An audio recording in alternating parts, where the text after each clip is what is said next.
విదేశాలలో చదవాలనేది మీ కోరిక, కానీ చాలా సందేహాలు. వీటన్నిటికీ ఫుల్ స్టాప్ పెట్టి మీ డ్రీమ్స్ ఫుల్ఫిల్ చేసుకోండి. Contact Videsh consults. Ravi sir, నమస్కారం సార్. నమస్తే కవిత. సార్, తెలంగాణ రాష్ట్ర రాజకీయాలకు సంబంధించి పర్టికులర్గా బీఆర్ఎస్ పార్టీ అసెంబ్లీ ఎన్నికల్లో తన అభ్యర్థుల్ని మార్చలేదు, చాలా తక్కువ స్థానాల్లో మార్చింది. బట్ ఆ రిజల్ట్ ఏంటనేది చూసిన తర్వాత ఈసారి పునరాలోచన జరుగుతోంది, గుణపాఠం నేర్చుకున్నారు అన్నట్టుగా పార్లమెంట్ ఎన్నికల నాటికి సిట్టింగ్ అభ్యర్థులను కూడా మార్చాలి అనే ఆలోచన కేసీఆర్కి ఉంది అనేది సార్. సో దాని నుంచి బయటపడ్డారు అనుకోవాలా, లేకుంటే భవిష్యత్తును ఒక పాజిటివ్గా చూస్తున్నారు అనుకోవాలా సార్? భవిష్యత్తును అంత పాజిటివ్గా ఏం చూడట్లేదు వాళ్ళు. చాలా ఇబ్బందిగానే ఉంటుంది, సవాల్గా ఉంటుంది. దీన్ని ఓవర్కమ్ కావడం ఎట్లా అని అనుకుంటుంది. అందుకే ఇవన్నీ ఆలోచిస్తున్నారు. నిజమే. అయితే తల తిరిగితే కానీ తత్వం బోధపడదని అప్పుడు అందరు చెప్పినా, ఆఖరి కుటుంబ సభ్యులు కూడా చెప్పినా వెంటబడినా, కేటీఆర్ ఇలాంటి వాళ్ళు కూడా కొంత తేడా చెప్పినా కానీ అప్పుడు ముఖ్యమంత్రిగా పార్టీ అధినేత అప్పటికి ఇప్పటికీ కేసీఆర్ దాన్ని ఆలకించలేదు. దానికి మూల్యం చెల్లించారు చాలా తీవ్రంగానే.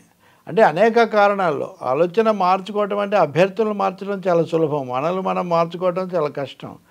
కాబట్టి లోక్సభకు అభ్యర్థులను మార్చడం పెద్ద ఘనకార్యం, అంటే పెద్దగా విషయం కాదు, అన్ని వాళ్ళ చేతుల్లోనే ఉంటాయి కాబట్టి. కానీ అసలు బీఆర్ఎస్ పార్టీ తన ఆలోచన ధోరణిని లేకపోతే సైద్ధాంతికమైన విధానాన్ని ఆలోచించుకుంటుందా లేదనేది ఇక్కడ పెద్ద ప్రశ్న. మీరు అన్నట్టుగా రెండు పరిణామాలు జరగబోతున్నాయి. ఒకటి, 2వ తారీఖున కేసీఆర్ ఫిబ్రవరి 2న ప్రమాణ స్వీకారం చేస్తారు అని.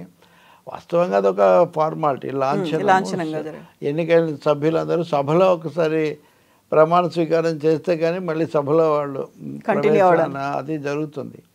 ఆయనకు తుంటి విరగడం, దానివల్ల ఈ గ్యాప్ వచ్చింది. దీనివల్ల మరి ఈ కాలంలో మరి అంత ఆలోచన పరుడు కాబట్టి చాలా ఆలోచనలు చేసి ఉండొచ్చు ఈ గ్యాప్లో. వ్యూహ రచనలు, మేధకు పదును, ఇవన్నీ కూడా పెట్టి ఉండాలి. మరి ఏం చెప్తారో ఇప్పుడు వచ్చిన తర్వాత. ఇప్పుడు కేసీఆర్ రంగంలోకి వస్తే ఇవన్నీ అన్నీ తేలిపోతాయి, ఇవన్నీ పటాపంచలు అయిపోతాయి, ఈ పద్ధతిలో బీఆర్ఎస్ వాళ్ళు చెప్తూ ఉన్నారు కదా. సో ప్రాక్టికల్గా ఆ మార్పు ఎంత ఉంటుంది చూడాలనేది నాకు మొదటి ఆసక్తి. ప్రజలందరూ కూడా అదే కోరుకుంటున్నారు. అంటే whether there is a KCR mellow down a little. ఇప్పటికీ వీళ్ళిద్దరూ ఒకరినొకరు తిట్టుకుంటున్న తీరు, రేవంత్ కేటీఆర్, హరీష్ రావు తన స్టైల్లో ఆయన చేస్తూనే ఉన్నాడు. ఇతరులందరూ కూడా శక్తి కొద్ది సంధిస్తూ ఉన్నారు. మనం నిన్న కూడా మాట్లాడాం. సో కొన్నిసార్లు ఇబ్బందిగా కూడా ఉంటున్నాయి. అయితే కేసీఆర్ వాస్తవానికి ఇంతకంటే ఆయన ఇంకా షార్ప్గా మాట్లాడతారనే పేరు. కానీ ఇప్పుడు మారిన తర్వాత ప్రతిపక్ష నాయకుడిగా ఆయన ఎలా ఉంటుంది అనేది ఒకటి. రెండవది, ప్రతిపక్ష నాయకుడే కాకుండా పెద్ద కదా తెలంగాణకు రాష్ట్ర సాధనలో కానీ మొదటి 10 ఏళ్ళు ముఖ్యమంత్రిగా కానీ ఈ ద్విముఖ బాధ్యతలు ఆయన మీద ఉన్నాయి. నిజానికి తన పార్టీని గెలిపించటము, తన పార్టీని కాపాడుకోవటం మొదటిది అనుకున్నా. 2వ స్థానంలో అయినా సరే తెలంగాణకు సంబంధించిన మొత్తం అభివృద్ధి, పురోగమనము, ప్రజాస్వామ్య ప్రక్రియ ఇవి దెబ్బతినకుండా చూడాల్సిన, సమతుల్యత చూపించాల్సిన ఇది కూడా ఆయన మీద ఉంది. చూద్దాం ఆయన ప్రమాణ స్వీకారం చేసి సభలోకి వచ్చి. ఎందుకంటే ఇది ఇప్పుడు ఓట్ అండ్ అకౌంట్ బడ్జెటే పెడతారు, లోక్సభ ఎన్నికలు వస్తాయి కాబట్టి అది కేసీఆర్కి సంబంధించిన అంశం. ఇంకా రెండోది, ఈ లోక్సభ అభ్యర్థి చాలామంది భావిస్తున్నది ఒక బలమైన ప్రచారం ఏముందంటే ఈసారి లోక్సభ ఎన్నికల్లో కాంగ్రెస్కు బీఆర్ఎస్కు కాదు, కాంగ్రెస్కు బీజేపీకి జరుగుతాయి, బీఆర్ఎస్ అసలు సైడ్ లైన్ అయిపోతుంది అనే ఒక పెద్ద ప్రచారం నడుస్తుంది. అసెంబ్లీ ఎన్నికల్లో దెబ్బతిన్న తర్వాత లోక్సభ ఎన్నికల్లో కనుక గణనీయంగా తెచ్చుకుంటే కోలుకోవచ్చు, తిరిగి పుంజుకుందా లేదా అనే ఒకటి వస్తుంది. లేదు, ది పార్టీ స్ట్రెంత్ అట్లాగే ఉంది అని వాళ్ళు చెప్పుకోవచ్చు. కానీ ఇప్పుడు కూడా వాళ్ళు దెబ్బతింటే అప్పుడు పార్టీ కూడా దెబ్బతినే ఒక అవకాశం ఉంది. ఎందుకంటే వాళ్ళే అలవాటు చేశారు, నువ్వు నేర్పిన విజయ చంద్రశేఖర అని చెప్పి ఆయన వేరే పార్టీల నుంచి తీసుకోవటం. ఇప్పటికే 5గురు వెళ్ళి కలిసి వచ్చారు, మర్యాదపూర్వక రకరకాల కథలు నడుస్తున్నాయి. మేము పిలిస్తే వస్తారని వాళ్ళు అంటున్నారు. ఇట్లాంటివన్నీ జరుగుతున్నాయి. ఈ నేపథ్యంలో మళ్ళీ పార్టీ స్థైర్యాన్ని నిలబెట్టి ఎలా చేస్తారు కేసీఆర్ అనేది ఒకటైతే, లోక్సభ ఎన్నికల్లో మంచి ఫలితాలు సాధించడం అనేది వాళ్ళకి అత్యావశ్యకం. ఏ పార్టీకైనా ఎన్నికల్లో గెలవడం అవసరమే, కానీ ఇప్పుడు వాళ్ళకి అట్లా కదా, అది చాలా తీవ్రమైన అవసరం. అది దాన్ని ఎలా చేస్తారు? అలా చేసినప్పుడు ఒకసారి దెబ్బతిని ఉన్నారు కాబట్టి ఇందాక నేను అన్నట్టు తల తిరిగితే కానీ తత్వం బోధపడదు అన్నట్టు ఆ దెబ్బతిన్నారు కాబట్టి లోక్సభ అభ్యర్థులు మారుస్తారా? ఇప్పుడు మనకు మీడియాలో చెప్తున్నది ఆ 4 అభ్యర్థులు, 3 ప్లస్ 1 అనుకోండి. నామా నాగేశ్వరరావు, బివి పాటిల్, రంజిత్ రెడ్డి ప్లస్ వినోద్ కుమార్, ఆయన దగ్గర బంధువు సన్నిహితుడు.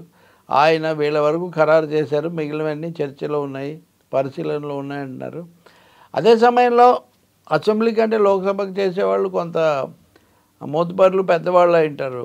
వాళ్ళను అక్కడే అంత ఈజీగా మార్చడం కూడా, అది కూడా ఈ పార్టీ నాయకత్వం ఓడిపోయిన స్థితిలో ఉన్నప్పుడు, అధికారంలో ఉన్నప్పుడు మీరు ఏం చెప్పినా చలామణి అవుతుంది, అందరూ శిరోధార్యం అన్నట్టు వ్యవహరిస్తారు. కానీ మీరు ప్రతిపక్షంలోకి వచ్చి కొంత బలహీనము, కొంత ఎదురు దెబ్బలు తింటున్నప్పుడు డిఫరెంట్గా ఉంటుంది. ఎంత చాకచక్యంగా వీటన్నిటిని నిర్వహిస్తారు అనేది మనం చూడాలి. కానీ మార్పులు అయితే చేస్తారు. ఎందుకంటే ఇప్పుడు అసలు మార్చకుండా ఇప్పుడు కూడా అదే ప్రయోగం చేసి ఇప్పుడు కూడా దెబ్బతింటే అసలు పార్టీ నాయకత్వం మీదే ఒక విశ్వాసం సన్నగిల్లే ఒక అవకాశం ఉంటుంది.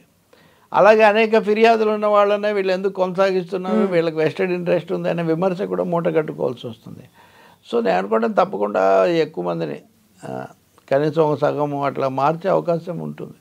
గతంలో మారిస్తే గెలుస్తారా అది నెక్స్ట్ క్వశ్చన్. అవును సార్, మారిస్తే గెలుస్తారా? అందులో అనుసరించాల్సినటువంటి స్ట్రాటజీలు ఎలా ఉంటాయి? కేటీఆర్ గతంలో చెప్పినట్టుగా పులి రాబోతోంది అనేటువంటి మాట, ఇప్పుడు మాకే తట్టుకోలేకపోతున్నారు, పులి వస్తే మీరు తట్టుకుంటారా అనే మాట. క్యాండిడేట్లను మార్చడంతో పాటుగా అనుసరించాల్సినటువంటి వ్యూహం కూడా ఉంటుంది. ఇప్పటిదాకా కేసీఆర్ మాట్లాడలేదు. తన ముఖ్యమంత్రిగా దిగిపోయిన తర్వాత, ప్రతిపక్ష హోదా వచ్చిన తర్వాత ఆయన ఏం మాట్లాడతారు, మళ్ళీ ప్రజల్ని తన వైపుకు ఎలా తిప్పుకుంటారు అనేది. ఇప్పుడు ప్రజాస్వామ్యంలో పులి వచ్చినా సింహం వచ్చినా మనుషులను తినే అవకాశం అయితే ఏమి ఉండదు. ప్రజాస్వామికంగా వ్యవహరించాల్సిందే. ఆ రూల్స్ ఆఫ్ ది గేమ్ అనేవి ముందే ఫిక్స్ అయి ఉంటాయి. కాబట్టి తలకిందులు అయిపోయేటంత రాజకీయ మార్పులు ఏమొస్తాయి? ఇప్పుడు ఇప్పటికే ప్రతిపక్షంలోకి వచ్చారు, కొంత దెబ్బతిన్నారు. కాంగ్రెస్ ముందుకు పోవడానికి ప్రయత్నిస్తుంది. బీఆర్ఎస్ నాయకులు కొంతమంది వాళ్ళని వెళ్ళి కలుసుకుంటున్నారు. బీజేపీ చాలా తీవ్ర స్థాయిలో తెలంగాణ మీద ఫోకస్ పెట్టాలనుకుంటుంది. స్వయంగా అమిత్ షానే ఇక్కడికి వస్తాడని చెప్తున్నారు. బీజేపీ కాంగ్రెస్ మధ్యలో బీఆర్ఎస్ పాత్ర అనేది కొంచెం డోలాయమానంగా, కొంచెం అస్పష్టంగా ఉంది.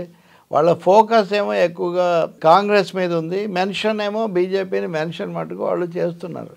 సో ఈ నేపథ్యంలో మొన్న ఎన్నికల్లో బీఆర్ఎస్ దెబ్బతింటానికి ఒక ముఖ్య కారణం బీజేపీతో వాళ్ళ దోస్తాన. ఆ సమస్య లేని చోట వాళ్ళు గెలిచారు. హైదరాబాద్ లాంటి చోట అక్కడ అచ్చంగా వీళ్ళు మజ్లిస్ మాత్రమే ఉన్న చోట వీళ్ళు గెలుచుకున్నారు కదా. అది కాకుండా బీజేపీ ప్రధాన దీనిగా ఉన్న చోట దెబ్బతిన్నారు, అటు కాంగ్రెస్ దగ్గర ఇటు బీజేపీ దగ్గర. అందుకని బీఆర్ఎస్ రాజకీయ పంథ ఏం తీసుకుంటుంది? ఇద్దరు ఒకటే అది ఇది అని చెప్పి, ఇప్పుడు ఉదాహరణ కేటీఆర్ మొన్న మాట్లాడింది చూస్తే కూడా కాంగ్రెస్ అయిపోయింది, కాంగ్రెస్ కుదరదు, వాళ్ళు వస్తారు వీళ్ళు వస్తారు, ఇంకో కూటమి ఏదో పెడతామని మాట్లాడుతున్నారు.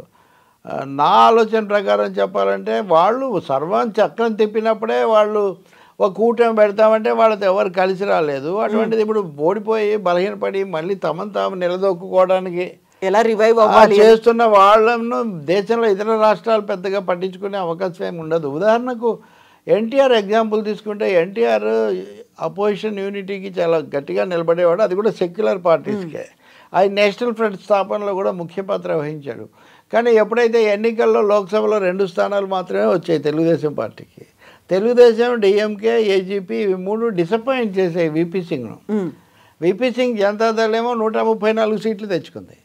కానీ ఈ 3 పార్టీలకు 2 సీట్లు 1 సీట్ ఇలా వచ్చేసరికి he was force to depend on BJP. So ఇప్పుడు బీఆర్ఎస్ కూడా క్షీణించిన తన బలము వీటన్నిటితో ఎలా నిలబెట్టుకుంటుంది అనేది అది పెద్ద సవాల్ వాస్తవానికి. ఇది కాకుండా స్వయంకృత అపరాధం లాంటి స్వయంకృత సమస్య లాంటి ఇంకొక అంశం కూడా ఉంది. ఇంటర్నల్గా ఉన్నటువంటి సమస్యలు ఉన్నాయి. ఇంటర్నల్గా ఉంది, ఇండియా సమస్య కూడా ఉంది. అవును, మీరు బీఆర్ఎస్ అని పెట్టారు, మధ్యప్రదేశ్కి వెళ్ళారు, మహారాష్ట్రకి వెళ్ళారు, కర్ణాటకకి వెళ్ళారు, ఒరిస్సాకి వెళ్ళారు, వాళ్ళని నియమించారు అధ్యక్షులను. ఇప్పుడు ఆంధ్రప్రదేశ్ బీఆర్ఎస్ అధ్యక్షుడు తోట చంద్రశేఖరే జనసేనలోకి తిరిగి వెళ్ళిపోతారనే వార్తలు వింటున్నాను నేను. నిన్న ఈరోజు కూడా వార్తలు వస్తున్నాయి. అలాగే అక్కడ ఉన్న వాళ్ళు చాలామంది మా భవిష్యత్తు ముడిపెట్టి ఇటు వస్తుంది. ఇప్పుడు మీరు అసలే ఇప్పటివరకు అసలు ఏమి పలకరించట్లేదండి వాళ్ళు ఏం చేయాలని. అసలు బీఆర్ఎస్ అనే పేరే తీసేసి టీఆర్ఎస్ పెడదామని అంటున్నారనే వార్తలు లీకులు కూడా వాళ్ళే ఇస్తున్నారు. సో ఈ నేపథ్యంలో ఒక్కసారిగా TRS to BRS to TRS, రాష్ట్రం టు జాతీయం టు మళ్ళీ రాష్ట్రం అన్న ఒక పరిస్థితిలో ఇది పెద్ద సమస్య కదా. ఓటర్లు కూడా బీఆర్ఎస్ గురించి అంచనా వేసుకోవడానికి, అవును, అభిప్రాయానికి రావడానికి మీరు జాతీయ రాజకీయాల్లో పాల్గొంటారా, రాష్ట్ర రాజకీయాల దేని మీద ఫోకస్ ఉంటుంది? ఎవరికి చెప్పక్కర్లేదు, వేరే పార్టీలకు మీరు చెప్పక్కర్లేదు, విమర్శకులకు మీరు చెప్పక్కర్లేదు, ఓటర్లకు అయితే మీరు చెప్పాల్సి ఉంటుంది. 2018లో కేసీఆర్ జాతీయ నాయకుడు అవుతాడు, దేశ నేత కేసీఆర్ అనే పేరుతో మీరు రెండోసారి అధికారంలోకి వచ్చారు. అవును, మూడోసారి అలాంటి నినాదం ఇచ్చి కాస్త ఊగిసలాడి చివరిలో సగం అలా మానేశారు. సో ఇప్పుడు ఆ అంశంలో మీరు ఎక్కడ నిలబడి ఉన్నారు, అనేది వాళ్ళు క్లారిటీ వాళ్ళు తెచ్చుకోవాలి, వాళ్ళు కూడా ఇవ్వాలి. ఇది ఇవ్వకుండా అంతకుముందు మాట్లాడినట్టే కాంగ్రెస్ను బీజేపీని రెండింటినీ కలిపి ఓ బుమ్రా ఇది తీవ్రంగా దాడి చేస్తే అంతవరలో ఉపయోగం లేదు. మూడోది, ఒకసారి తిరస్కరించిన ప్రజలు ఒక ఎన్నికలు పూర్తిగా తిరస్కరించలేదు. పూర్తిగా తిరస్కరించినా, ఒక ఓటుతో గెలిచినా, లేదు ఒకరికి మెజారిటీ రాకపోయినా తిరస్కారమే. కాబట్టి అది అయిన తర్వాత ఎందుకు తిరస్కరించారు? అంత తిరస్కరించిన ప్రజలు మళ్ళీ మిమ్మల్ని ఆహ్వానించి ఆదరించాలంటే మీరు అదనంగా ఏం చెప్తున్నారు, మీరేం మారుతున్నారు? అభ్యర్థులను మార్చడమేనా? అభ్యర్థనలు కూడా ఏమైనా మారుతాయా అనే విషయం కూడా వాళ్ళు క్లియర్ చేయాల్సి ఉంది.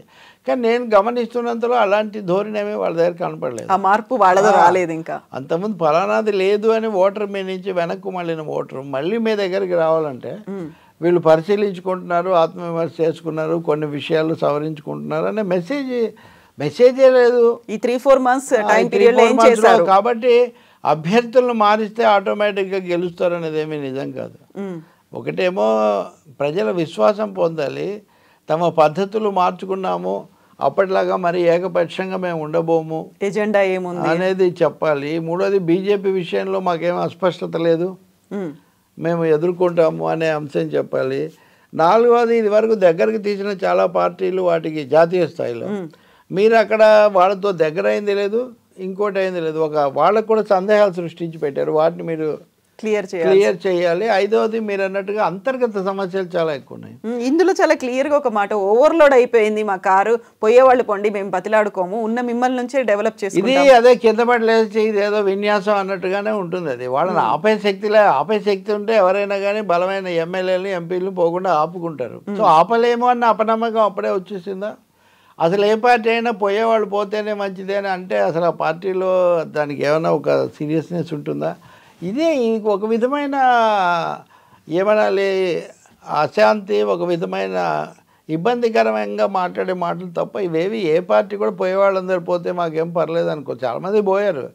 ఉదాహరణకు చాలామంది ఉద్దేశంలో ఖమ్మం జిల్లాలో 2-3 నాయకులు పోకపోతే పరిస్థితి వేరుగా ఉండేది చాలామంది చెప్తున్నారు. పోయే పరిస్థితులు కల్పించాము, పోతుంటే మనం ఆపలేదు, దానికి మూల్యం చెల్లించాము. ఇప్పుడు కూడా పోయేవాళ్ళందరూ పోవచ్చు అది ఇదని మాట్లాడితే అది ఎలా కుదురుతుంది చెప్పండి? కాబట్టి ఒక సరైన రాజకీయ పార్టీ ఒక కార్యకర్తను కూడా అనవసరంగా పోగొట్టుకో, అనవసరంగా ఇంతలా డెవలప్ చేసుకున్న తర్వాత ఇంకొకటి ఆయన అంటున్న మాట ఏంటి, వాళ్ళు పోతే ఉన్న కార్యకర్తలనే నాయకులుగా తయారు చేసుకుంటామని. ఇప్పుడు తయారు చేసి పంపించి మళ్ళీ కొత్త వాళ్ళంతా ఇదంతా కూడా టైం టేకింగ్ అవుతుంది. టైం టేకింగ్, అన్రియలిస్టిక్, ఊరికే వర్డ్స్ లాగా ఉంటాయి కానీ కాన్ఫిడెన్స్ కలిగించవు. అందువల్ల విధానపరంగా మేము ఖచ్చితంగా సెక్యులర్గా ఉంటాము, బీజేపీకి మాకు సంబంధం లేదన్న అంశాన్ని వాళ్ళు చెప్పుకోవాల్సి ఉంటుంది. పార్టీలో అంతర్గత ప్రజాస్వామ్యం తెచ్చి ఎంతో కొంత చర్చ చేయాల్సి ఉంటుంది. జాతీయ రాజకీయాల్లో తమ విధానం స్పష్టత ఏమి చూడాల్సి ఉంటుంది. సరే, అభ్యర్థుల మార్పులో అభ్యర్థులను సరైన అభ్యర్థులను నియమించుకోవటం, వాళ్ళ తరఫున ప్రచారం చేయటం అది కూడా ఉంటుంది. ఇంకా ఈ బీఆర్ఎస్ టీఆర్ఎస్ కన్ఫ్యూజన్ కూడా నివారించుకోవాల్సి ఉంటుంది. ఇవన్నీ చేయకపోతే బీఆర్ఎస్ అనేది ఇప్పుడున్న దానికంటే కూడా తగ్గినా కానీ మనం ఏం ఆశ్చర్యపోవడం అవసరం లేదు. పైగా బీజేపీ అఫెన్సివ్ చాలా తీవ్రంగా కూడా ఉండబోతుంది అనేది కూడా గుర్తుపెట్టుకోవాలి. Thank you sir.